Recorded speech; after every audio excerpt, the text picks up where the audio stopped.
Hello, আজ আমি দেখাতে যাচ্ছি আমার একটা মেকআপ বক্স। আসলে আমি মেকআপ বক্সগুলো কিভাবে রাখি এবং কিভাবে কি করি সেটা আপনাদের সাথে শেয়ার করতে যাচ্ছি।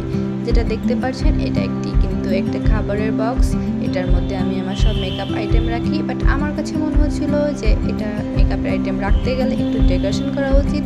তাই আমি করেছি যে পুঁতি দিয়ে ইভেন পাথর দিয়ে এটাকে ডেকোরেশন করেছি কেলে দিয়ে। বাট আমি জানতাম না যে কেলে দিয়ে এটা আটে না। এটা খুবই বড় একটা মিস্টেক হয়েছে আমার জন্য। তো তারপরে কি হলো যে এটা খুলে খুলে পড়ে যাচ্ছে পুঁতিগুলো, কালো পুঁতিগুলো। তো ডোন্ট ওয়ারি, আমি এটা নিয়ে কোনো কিছু মনে করিনি।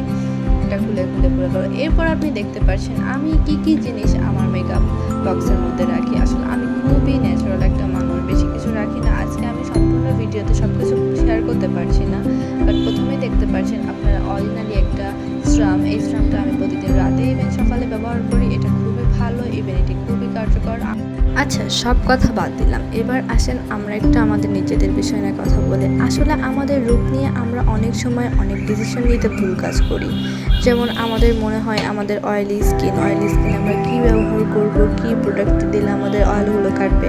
আসলে এটা কিন্তু আমাদের প্রকৃতির দান। এই অয়েলি স্কিনটা কিন্তু আমাদের আল্লাহ তাআলাই কিন্তু আমাদের দিয়েছেন।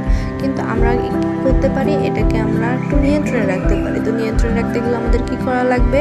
অবশ্যই আমাদের কিছু কিছু প্রোডাক্ট ব্যবহার করা লাগবে যেগুলো অয়েল প্রোটেক্ট করে, অয়েল নিয়ন্ত্রণ করে। সেই প্রোডাক্টগুলো অবশ্যই আপনার ইউজ করা লাগবে। আমি যেমন একটা ফেস ওয়াশ ব্যবহার করতাম, এটা ছিল সিম্পলি একটা ফেস ওয়াশ।